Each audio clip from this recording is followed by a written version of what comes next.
Welcome to Season 2 of the Erotic Realm podcast, where we explore the world of eroticism, one erotic realm at a time. I'm Em, a sexologist and kinkster. The mission of the Erotic Realm is to humanize desire in all of its forms, including darker desires. Each episode, we dive deep into the psychology of desire with a sexpert, everyday kinkster, or a kink expert. This is an independent podcast. To support it, please consider becoming a paid subscriber at psychologyofdesire.com, where you'll also find deep dives into desire and surveys that you can participate in. You can also sign up there to get the podcast delivered directly to your inbox when it's released. If you'd like to support the podcast, please consider checking out the brands that support the Erotic Realm. There's Firm Tech, whose tech ring offers fascinating insights into sexual health by tracking erection quality and nocturnal function. Splash Blanket, who create luxurious waterproof blankets designed for comfort, intimacy, and real-life messes. ProDX Health, who offer discreet, at-home STI testing. While Karoo and Lovents make premium pleasure technology, from couple toys to long-distance interactive devices. Then there's Lioness, who are doing something truly unique in sex tech, using biofeedback and orgasm data to help people better understand their arousal. I'm also partnering with Flow and Desire, science-backed libido support supplements designed to support sexual vitality and well-being. These are brands that I find genuinely interesting, science-backed, and I've used them myself, so they come with my recommendation. You can find the links to all of them in the episode description. If you try them, use the links below. It supports the show at no extra cost to you. And now, back to today's conversation. The following conversation explores what happens when pleasure becomes a daily practice rather than something that we wait to experience.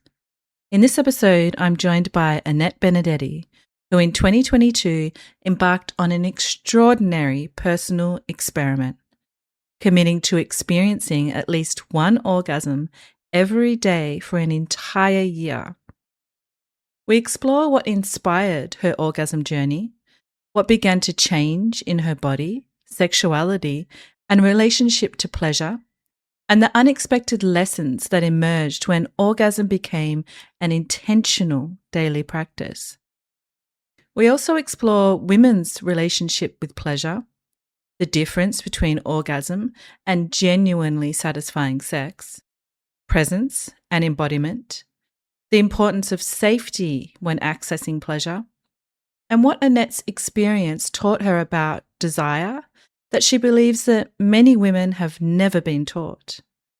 This is a conversation about orgasm, yes, but underneath it, it's really about what can happen when we begin treating our pleasure as something worthy of our attention. Enjoy. Hi, everyone, and welcome to the Erotic Realm podcast. Today, I'm delighted to be exploring the erotic realm of Annette. Welcome, Annette. It's nice to be here. Thank you for having me. Of course. Welcome, welcome. Okay, so before we dive into the fun stuff and your eroticism and everything to do with your journey with orgasms, we'd like to hear a little bit about who you are outside of your eroticism. What does your day-to-day life look like when you're not exploring your sexuality? What do you get up to? Well, let's see. So, my life consists of, I'm a sex and intimacy coach, and I host my podcast, Talk Sex with Annette. So outside of that, I'm a mother. I have 3 older children, and I love to go dancing and traveling. I do a lot of traveling, but my day-to-day is pretty much, based around sort of my work and then some play with friends and family. Okay, wonderful. And what is your work? You work in the sexuality area, I believe. Yes, yeah. So I'm a sex and intimacy coach, and then I host a podcast called Talk Sex with Annette, where I explore all things sex, from kinky topics and how to enter the kink realm to what it's like when you are an expert kinkster to everyday sex topics like women's libido after menopause, or, how to connect better as lovers, how to deal with erection issues. Anything you can imagine, we talk about on Talk Sex with Annette. And so those are the two main things I do. And then, of course, I do a lot of reviews and testing of products to help my listeners and my followers know what tools they can use to improve their sex life. Oh, it sounds like a terrible job to have. It's terrible. Terrible. Okay, and in terms of your eroticism, how do you identify both in terms of your sexuality and your kinky self? Yeah, so I am pansexual. I date people of all genders. My attraction to people is not based on genitalia, it's the person. And as far as being kinky, I would say I would never label myself as being incredibly deep into one kind of kink. I'm very switchy in a lot of my relationships, especially with other femmes and women. I like to dom. I love to be a pleasure dom. And I also have a very subby side, but it takes a pretty strong personality to be, put me in that kind of energy. And I love to explore kinks and try new things. Pretty much nothing is off the table except for what I would consider more extreme kinks, including things like blood play and sort of excessive pain. Mm-hmm. One thing I have learned in the last year is that I really like e-stim play. So What's that, sorry? that's something new that I'm, What was that, sorry? I didn't quite understand the word. Yeah, I really enjoy e-stim play. So it's playing with electric stimulation. Yeah, it's just the Mhm. accent difference. E-stim, yeah. Yes. Yeah, amazing. So that's one of your favorite kinks at the moment. I normally ask people about their top 3 kinks. Would that be up there for you? I think as far as it being new and wanting to explore it, yes. But I mean, I have kind of my go-tos as far as kinks go. I love impact play. So over the knee spankings, that's really hot. I really love to explore sort of I want to say when it comes to the sort of pleasing and punishment kink, where instead of it just being about pain and pleasure, it's about pleasing and punishment. That's one of my favorite dynamics. Mm. And then, oh gosh, there's so many like interesting, there's kinks and then there's sub kinks, and I've been exploring a lot of different ones. Yeah, I think those are kind of my go-tos. Mm-hmm. Amazing. What first drew you toward helping people understand their sexuality, intimacy, and pleasure? Well, I've been very transparent. Like I'm a childhood SA survivor. And so my young life was definitely filled with very confusing sexual experiences, as well Mm. as being raised in a very religious family and being told that it would be very normal for me not to experience pleasure during sex. I sort of spent the early years of my life being performative, not orgasmic, and feeling like something was missing. Not only that, there was all of the shame that I experienced. And as I got older, what I realized was that being cut off from embracing and embodying my full sexuality had kept me from having a truly full, rich life and kept me from having really good relationships with obviously the people I was being intimate with. But then, of course, what I realized was I wasn't alone. right? Mm. And so I started to want to explore my sexuality. I wanted to see what kinks were about and what I was into. And I started sort of on my own and really kind of later, late 30s, early 40s, on my own self discovery path.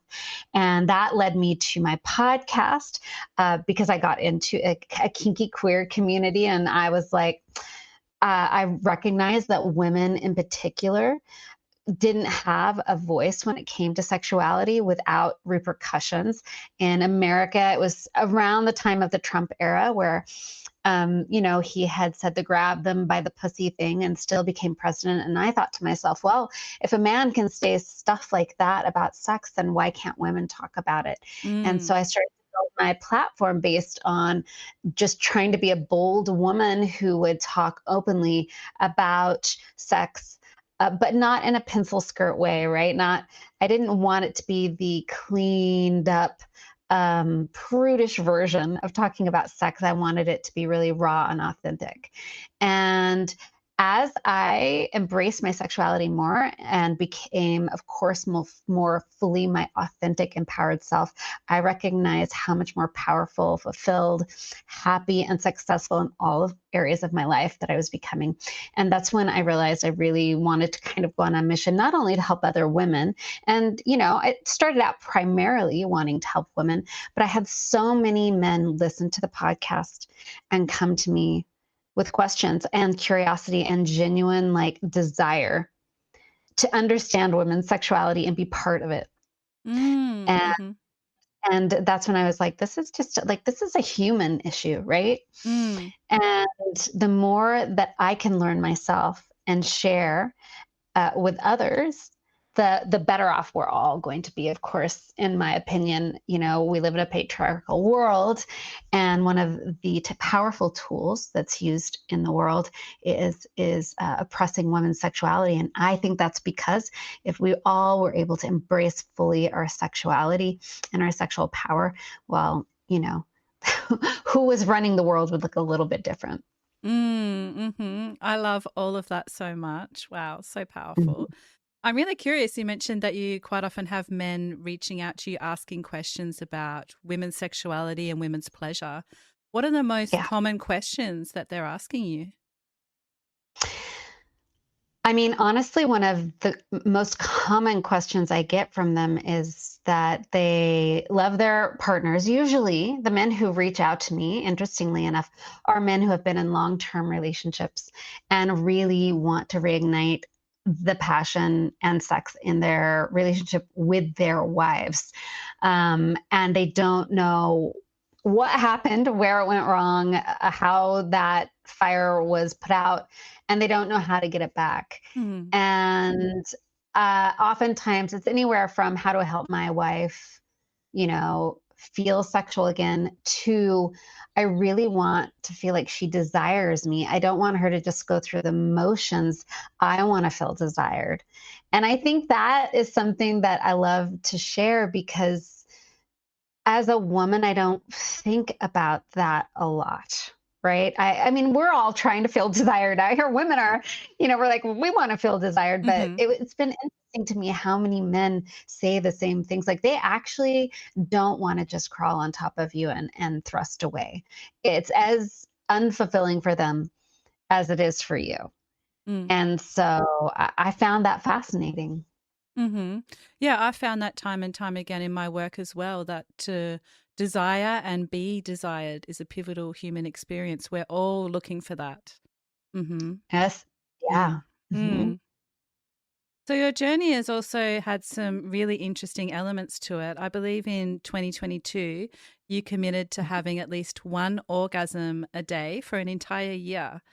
What I first did. inspired that idea?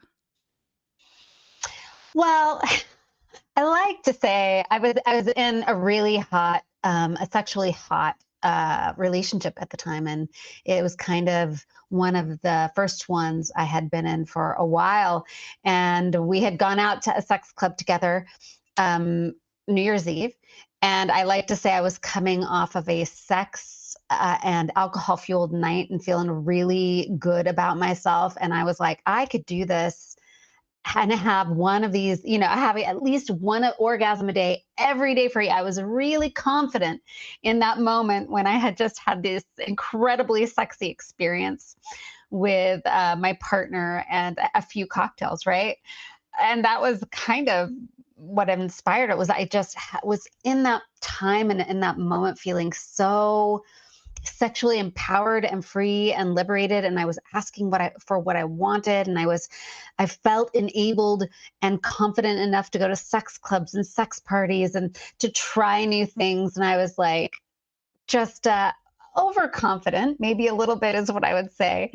But as much as I hit a wall pretty quick after I made the resolution, it ended up being pivotal in my life, a pivotal moment in my life, and pivotal decision in my life, and one of the best decisions I've ever made because of the journey it took me on. Mm-hmm. Okay, so what was this wall that you hit?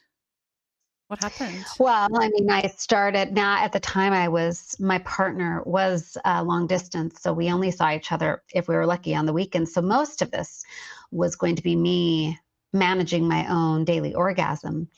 And it only took maybe a week or two for me to realize it was a much more difficult job or commitment than I had thought. Because as much progress as I had made in my own sexual journey, I still was a long, long way from like I didn't know where my G spot was. I certainly didn't know where my A spot was. I wasn't able to have much internal pleasure. There was just so much that even though I had sort of stripped a lot of the shame that was holding me back and gained back a lot of those empowered feelings, I really hadn't learned my own body Mm, or and I had no idea of the potential for pleasure that was out there or how that would affect my whole self. mm, So, I started out taking care of myself, self pleasuring every day, how I always had, which was, you lay down in bed and you just start rubbing away at it or grab a vibe and put it on and shoot for the orgasm. And I've always had struggles with orgasms. I've never been someone who orgasmed fast. And so, as you can imagine, after a week of like 45-minute sessions of thinking about the dirtiest thing I possibly could to get off, I was like, this is not sustainable. And what I like to tell people is that was the point when I realized I had become my own worst lover. oh, Like, wow. I was in bed, like maybe, maybe naked or maybe my pants pulled down and I just would go straight for the vibe for my clit. And I was clenched up and I was barely breathing, eyes Mm, shut, just trying to knock it out. And what that forced me to do is think to myself, okay, what makes sex really sexy, right? mm, What can I do to like, if I were with someone else, what is it that would make it more sensual and exciting? So that's when I started, adding foreplay with myself, adding movement, adding sound, adding positions, changing it up, trying different tools, exploring the rest of my body, and that became the year-long journey. um, and most, as I said, most of it was by myself, and so I ended up learning so much more about my whole self, from all of my physical erotic uh, places on my body other than just my breasts or my clitoris or my vagina or my ass, right? I learned the touches that turn me on and the ones that not just turn me off, but shut down an mm, escalation toward orgasm. I learned how to have a really amazing external clitoral orgasm that's not just going straight for the nub, but that involves the whole vulva. I learned where exactly my G spot was and how to turn it on. Then I learned how to have a blended orgasm and then rolling orgasms and multiple orgasms. Then I found my A spot deeper inside so I could have really deep orgasms. And then from there, after, you start to learn the basics about your physical ability to experience pleasure, then it becomes a holistic experience, right? It becomes like your mind and your spirit and your energy. And then how do you access that energy throughout your whole day and not just when you get in bed, right? And start pleasuring yourself or your partner. That's what the journey looked like for me. Wow. What a revelation. So, Yeah. is this a process that you would recommend to anyone? Yeah, actually, right now on my social media and on my website, talksexwithannette.com, I am posting weekly videos and doing little write up on my website. And what it's doing is giving you a step by step. It's called 365 Days of Orgasms. Pleasure is the resolution. It is not about giving yourself an orgasm every day because that can be intense for a lot of people, but it is a step by step guide to exploring your own pleasure and learning how to access it, learning how to find your G spot or your. And this is primarily for people with vulvas and women, but it's also for their partners who want to assist them or learn along beside them, right? So that they can then come to them with this knowledge as well. So I am taking people through learning how to find their G spot and their A spot and how to have all of the different types of orgasms. But then as we go along, we'll be exploring things beyond that. I also teach and talk about what to do when your body shuts down and what does that mean. I have a whole section that sort of goes along with this that's for survivors of sexual assault and rape who might struggle to connect with their body, right? How do we start to heal that relationship and reclaim pleasure as our own? And so it's been a really fun thing to do so far, to have it all organized and be sharing it with people and to get comments and questions back from people who are on the journey. So yeah, and it's a free thing that I'm just offering to help people, own what is rightfully theirs. What an incredible offering. Thank you for offering that. It sounds amazing. I wanted to bring in a quote here from Adrienne Marie Brown, who is a writer, activist, and facilitator. And it's pretty much what we've been talking about. She says, pleasure is not a luxury, it is a measure of freedom. So when you hear this quote, does it resonate with what your 365-day orgasm journey taught you? Do you think many women have been conditioned to see pleasure as optional rather than essential to their well-being? Absolutely. And in fact, I would say this, that pleasure, which is inherently attached to their sexuality, right? The kind of pleasure that we're talking about is a part of them. So when it's suppressed or oppressed and via shame, right? And forced to be hidden or put in the corner only to be taken out at night, it is absolutely taking away someone's freedom to be their full selves and to walk through the world fully empowered as they are. Yes, please, more of that. Yeah. Yeah. I think that, again, it's my belief that the sexual shame that we see throughout society, which very much is cast upon women as opposed to men. Again, we can point to, the idea that men who go out and sleep with a lot of women are just sowing their seeds, and the more women they've been with, the more masculine they are, the more,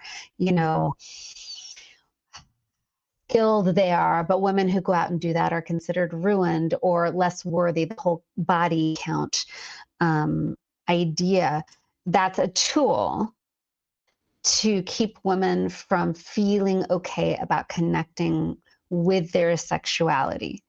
It's, I mean, again, we also have, as we know now, we just had this report come out about and there's a lot of arguments around it, the 60 2 million hits on a website that promoted drugging and sexually assaulting Yeah. wives. Mm. We know that that's a tool to strip women of their sexuality. And that is because it disempowers them. It makes them, if you will, um, it takes their freedom away. It Mm. takes their status away. It takes their ability to get. I mean, imagine if in America a woman had said anything about grabbing someone by their genitalia. If a woman said that who's running for president, right? Mhm. She wouldn't be president. And so when you strip women from their connection to being able to embrace sex as they want to and have sex in all the ways they want to, and to embrace the language around sex and their own bodies, that's an act of taking their freedom from them and Mm. their authenticity from them, right? Mhm. Mm. Mhm. Oh, you mentioned that your self-pleasure changed throughout the process of your 365-day journey, but I'm also curious, what about your sex life with your partner? How did your sex life change from the daily orgasm practice?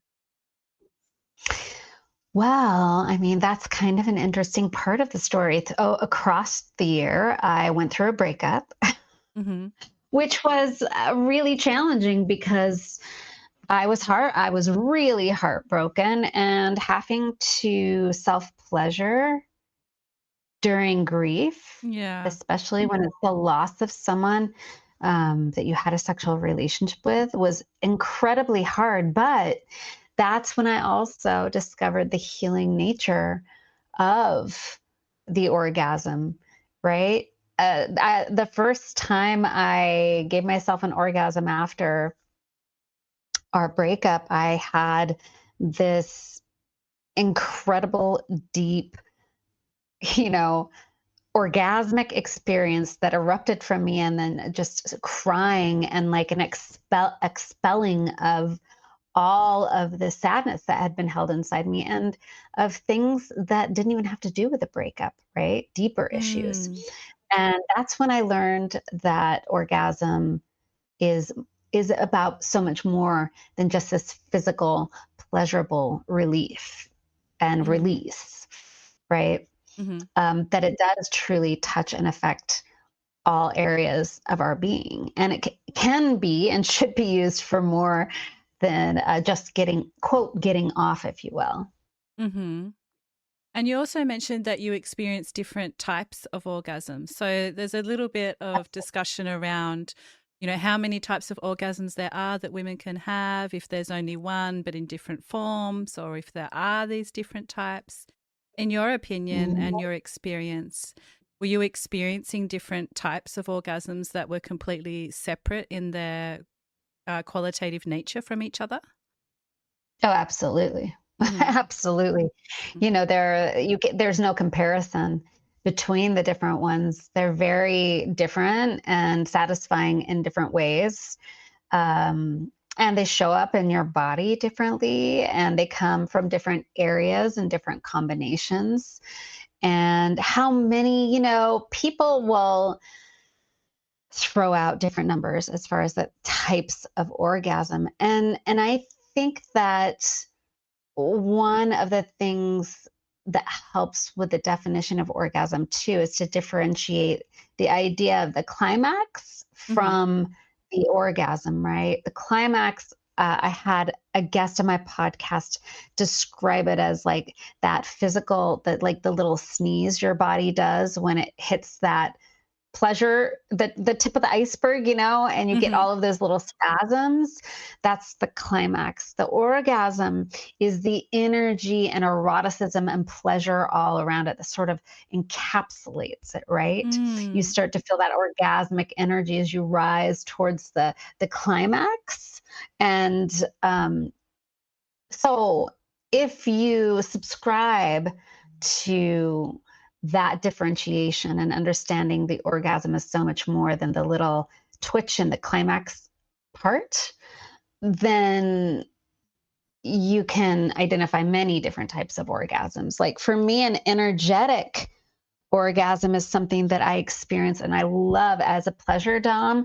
If I'm topping someone else and I'm in control of their orgasm, and let's say I'm fisting my female partner and she's having an orgasm, I have an energetic orgasm along with her. And it has nothing to do with what's happening with my genitalia, but it's just this like full body experience of heightened pleasure, right? Mm. Mm-hmm. Mm-hmm. And afterwards, when she's done and I'm done, as will happen, she's like, "Do you want me to take care of you?" And I'm like, "I am taken care of." For Mm. me, in that situation, the pleasure is in the giving, right? Mm. I've had my energetic orgasm and I don't want anything else. I don't want to be touched anywhere other than to cuddle or whatever we're doing after. But Mm-hmm. I do not feel the need, nor do I want to, you know, have someone do the same to me. Mm. So, in terms of energetic orgasm, is that an experience that you have all over your body, or is it mostly a mental thing that you're describing? That's a really interesting question because as I was talking about it, I was thinking about and I'm sure it's different for everybody. I really experience mine sort of in my upper torso and like in my chest and that's where the aura of it is, right? Mm. It's just this powerful surge. I mean, it's like I imagine it's like dom space, right? Mm-hmm. Where it's you get to be in this like incredible position of giving of of the giving of pleasure, and it's a surge of, I imagine, all of the wonderful chemicals and hormones dumping into your body, from adrenaline to oxytocin to dopamine. But where I would say I would feel it is sort of in anywhere from my sacral region and pubic area all the way up through my upper body. Mm. And is it hot or cold for you, or a different kind of sensation?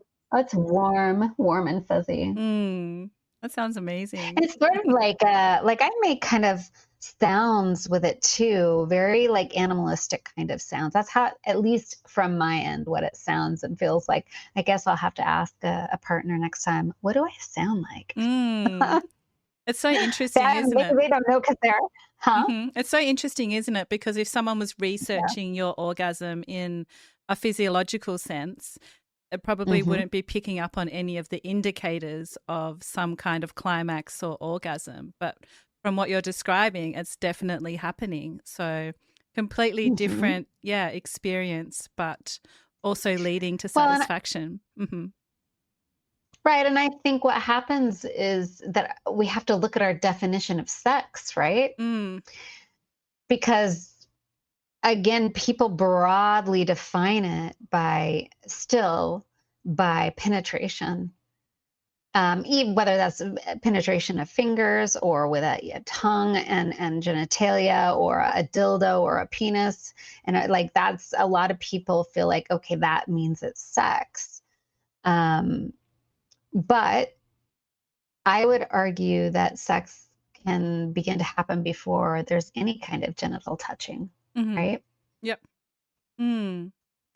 Yeah. I want to explore sexual satisfaction a little bit more with you. I have Mhm. a piece of research here that looks at sexual satisfaction and orgasm.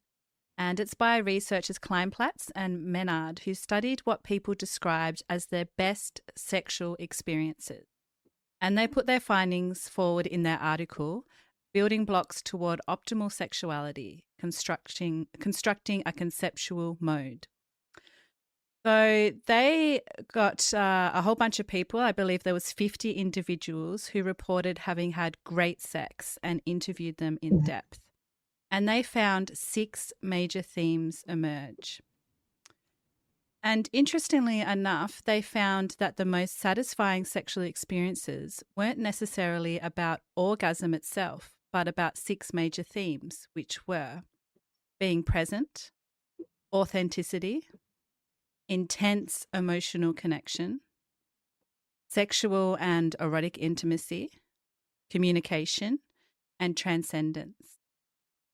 Mm-hmm. And this is really interesting. So I'm curious about your perspective on this, because you obviously had this experience of 365 days of orgasm, and yet you've just described an amazing experience that you had where you didn't necessarily have a conventional orgasm. Does it surprise Mm-hmm. you to hear about these 6 major themes that they found, and that orgasm wasn't actually mentioned in optimal sexual experiences? Not at all. Mm. No, I think when I'm coaching people and they are trying to learn, if it's a couple and they're trying to learn how to have good sex together, or if it's someone and they're learning how to re-engage with pleasure in their body, what I have found as a coach and on my own journey is you start with what I would call the basic level of sex, right? Which is learning, if you will, the mechanics of it. What are the areas of your body that bring you pleasure and light up those and turn on those, sexual flames? Mm-hmm. Then it's like, how do you begin to heighten your pleasure? How do you stoke the fires and turn up the heat, if you will, until you're able to have things like orgasms together? But you can be with someone and have orgasms and have completely disappointing sex, right? Mm-hmm. I can have sex with myself and have an orgasm, be like, poof, okay, that was that, you know? Yeah. And but you still need to get that basic layer down of understanding what sex is in your body, what sexual pleasure is in your body, what eroticism is. And then if you really want to build satisfaction into a sexual relationship, intimate relationship, whether that is with your own self or with someone else, you got to start learning about the next level of sex and sexuality and intimacy and eroticism, which is energetic and it's connection, right? Mm. It's bringing more than just like the mechanics of it into play. And that's where all the things you just listed become really important. Connection, you know, curiosity, presence. You said presence. Mm-hmm. And I actually think that's probably got to be at the top of the list, Yeah. because when I have sex with someone and I don't feel like they're present there with me, like really locking in and curious and experiencing me, and I'm experiencing them, it's not, I mean, it can be good, it can be fun, it can be playful, but it's not going to have that sort of, life changing, connective, explosive, I'm thinking about it for the next 3 years effect Mm. on me. Mm-hmm. Mm-hmm. Think about all the sex you have. How many individual sex sessions do you really remember? The ones that you really, really remember are the ones that have something more than the mechanics of sex happening, Mm-hmm. right? Mm-hmm. And so that's where I imagine those things kind of, or you also remember the really bad ones, Yeah. really bad times. They stand out as well, unfortunately. Mm-hmm. So, but I think it's something that goes beyond the mechanics of it. But I also think it's really important to understand like how your body works, how it feels and experiences pleasure, how your partner does, to know those basics, which most of us don't even know, right? We're taught how to have sex to procreate, but that doesn't include anything having to do with pleasure Mm-hmm. at Mm-hmm. all, Mm. right? Mm-hmm. So most of us don't even know the basics. Well, I have to ask this question now because I normally ask it later in the podcast, but you've just mentioned erotic experiences that really stay with you. And I always ask my guests to explore a peak erotic experience that they've had. So I'm really curious about you and your journey. What is a peak erotic experience that's really stayed with you? Oh, I would say the ones that have stood out with me. I'm kind of like they're like I guess there are three things that come to mind individually in my own Hmm. experience. I think during that exploratory time in my late 40s, I started having real orgasms during sex. And when I say real orgasms, I mean with penetrative sex, feeling internal pleasure, having G spot orgasms, and being able to really do that with a partner. And I had a couple of experiences where I had orgasms, and the sound that came out of my body was so feral. I was like, Mm. I'm like, oh, this is the real sound. I was able to just get to that place where I could let go and be there enough to have orgasms that were just so real and full body. And the sounds and the movements my body made had nothing to do with me thinking them through. I had no control of them. Hmm. So that was just that was really an important part of my journey where I'm like, oh, there's so much more to this. This is so much bigger. This is so I have three children, so I've given birth, and two of my births were natural, and I'm like, it was very reminiscent as far as like this full body experience that was out of my control. The second thing that I would say stands out to me is I also have done a lot of exploring of my queer identity, and my experiences, like realizing how many women love being fisted, and then being, learning, honing in my fisting skills, and just realizing how much I love it and how Mm. much I love to top and do that. And then learning my own sort of erotic experience from that, and trying to understand, like, oh, why don't I want someone to return the favor? Do I want people just to allow me to do this and then let it be? So there's that. And then I would say the third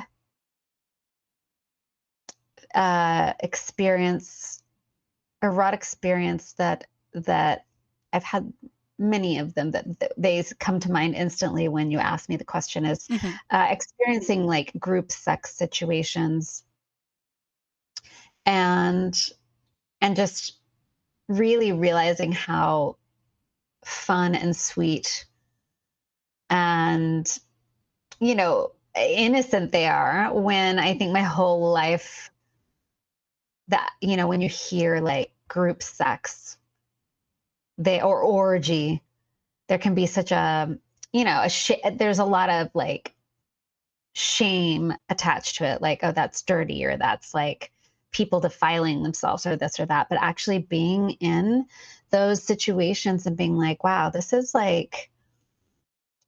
really kind of sweet and fun, and it feels nice. Hmm. Mm. So What amazing experiences you've had. It sounds like yeah, you have a life full of pleasure. How wonderful.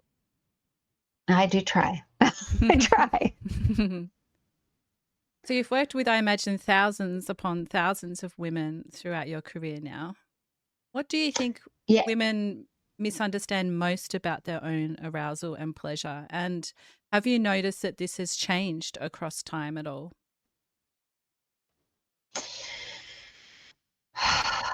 I think that women don't fully realize that their pleasure and sexuality is for them. I don't think that they realize it's something that is theirs and that is them. And it's kind of heartbreaking, Yeah. actually. That's what I would say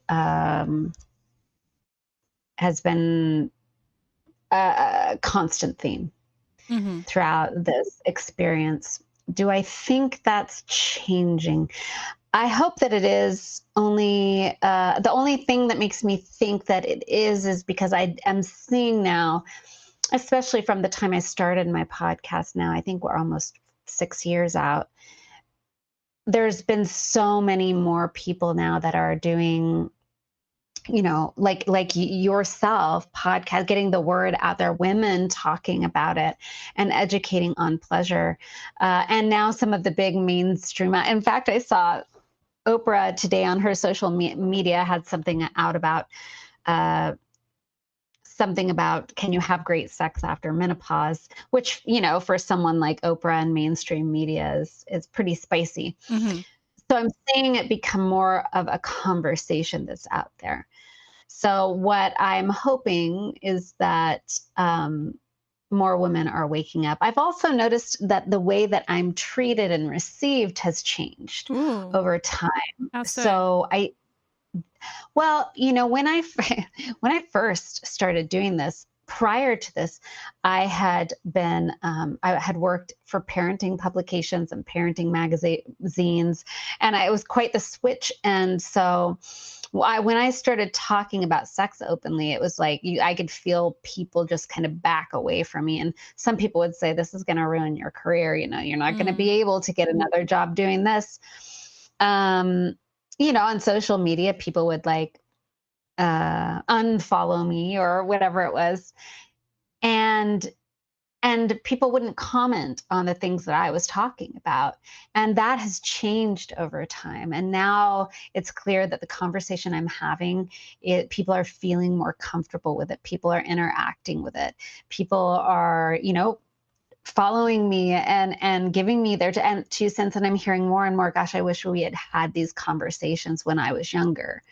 So that leads me to believe that things are changing. Mm-hmm. Well, let's hope that continues to happen. And thank you for all the work you've put forward in making that a real change in the world. It's really appreciated. Well, right back at you. Thank you. I'm curious, I know it might be hard to put a number on a percentage on it, but just to get your perspective on this, how much of women's difficulty with pleasure would you say is physiological compared to psychological or cultural? I mean, again, I'm going to throw out percentages that I don't know. Maybe I can go back them by science, but I'm just going to say what I would guess. Mm-hmm. Right. And I would give it a heavy 75 to 85% has to do with either, our cultural shame-based, our shame-based culture, or trauma. And that can be anything from, sexual assault and rape to trauma, for example, gritting your teeth through painful sex just to get it over, which I think most women have experienced, and their bodies just are protecting themselves. A lot of the work I do with women is rebuilding that trust with the body so that it will open up and allow pleasure to be experienced. Our bodies are built to protect us. They do a wonderful job of it, but sometimes protecting us means also cutting us off from pleasure. So I think most of it really is that emotional, mental, and cultural piece. And then there are certainly women who struggle because of physical issues along the way. Mm-hmm, mm-hmm. But that's a much smaller percentage. Yeah, I wasn't expecting it to be that high. That's really intense to think about. Well, think about, look at the numbers of women who've experienced SA in their life. Yeah, of course. Mm-hmm. They're enormous. Mm-hmm. And I would assume that at least most of those women then have their connection to pleasure affected negatively in some manner. And it's about 1 in 4 or 1 in 3 women. Is that right? I don't remember. Yeah, it's a lot. But then on top of that, you've also got all women experiencing like this negative messaging about their Mm. sexuality. Mhm. Mhm. So, and I Mm. wouldn't say you have to have trauma in order to struggle with connection to pleasure. Uh, I think shame is a form of trauma, right? Yep. That in and of itself is enough to interrupt your connection with pleasure. It's impossible to know how much of it's actually physiological when you've got women who have layers and layers and layers of challenges and barriers to pleasure just in their natural everyday life Mm. Mhm. Mm. that are non-physical, you know? Yep. So, in working through this, is safety the beginning point? Is that where you begin accessing pleasure in your experience and moving through Absolutely. this? What's the number one way to Absolutely. cultivate a feeling of safety for a woman that's listening and might be feeling like they don't have access to their pleasure at this moment? Yeah, if you feel like you don't have access to pleasure in your own body at this moment, and that every time you move toward it, your body shuts down, my number one tip to you is to listen to your body and honor it, Mm. right? So if you are someone who has decided I want to experience more pleasure, I'm going to try and make myself have an orgasm. And you go to try and give yourself an orgasm, your body shuts down and you're frustrated and angry and you keep rubbing away at your external clitoris. You're only proving your body's point, which is it's not safe. When I don't feel safe, you still push me into something, right? My response to that would be is you back off, you stop doing that, and you start connecting with pleasure in safe ways, in ways that your body opens to. And that can be like one of my favorite things is sitting, for me, is sitting in bed with the first cup of coffee of the morning and just smelling it and drinking it and in peace and quiet because I love the taste of coffee, right? Mm. And just allowing myself to have this full experience of the scent of coffee and the flavor and my soft blankets around me and feeling them against my skin, my naked skin. That's where you start in these safe spaces Mm. and recognizing this is pleasure, right? And from there, you're going to expand from there a little more and a little more and a little more as your body learns that pleasure is a safe place to be in. Mm. Wonderful advice. Thank you. And yes, please, to more pleasure. What about you? What are Yes, you please. still learning about your pleasure at the moment? So much. It's Mm. it's a never-ending process. First of all, I think something that's important for people to know is that it is an ongoing journey. So as much as I've learned about what I like, my likes and interests change Mhm. and evolve. Some things that I used to be interested in and really want to experiment are not as interesting to me anymore. Also, as I'm moving through my 50s, my turn ons and how my body reacts to things is changing. And instead of like looking at it with frustration or wishing that it was like it was even 3 years ago, it's learning like, where am I now? What turns me on now? What makes me feel sexy? How do I want to have sex now? And just always allowing myself to evolve in my sexuality and in my pleasure and in my wants and needs. Mm. Mhm. And do you have anything specific, a goal that you're wanting to explore or a kink or something new that you're looking forward to in the future? I'm definitely interested in exploring the E-stem more and seeing Mhm. how that plays into my eroticism. And then outside of that, I think I'm I'm more in this exploratory place of like partnership. What does that look like for me? What kind of relationships, sexual relationships, do I want to have moving forward? You know, it's funny. Leading up to my 50s, I was really looking for that one partner and I wanted this lifelong partner. And in my 50s, and I think a lot of women in their 50s and 60s might connect with this, is now I just feel so empowered and sexy in my independence. I'm not sure what I want the rest of my life sexually or partnership wise to look like. I'm not dreaming of this, the white picket fence house and with the BDSM dungeon in the basement necessarily anymore. So that's kind of where I'm at. I'm like reimagining what everything is going to look like. That's an exciting space to be in. How cool. So Yeah. where can people find out more about you and your work, Annette? So you can find me on my website, which is talksexwithannette.com.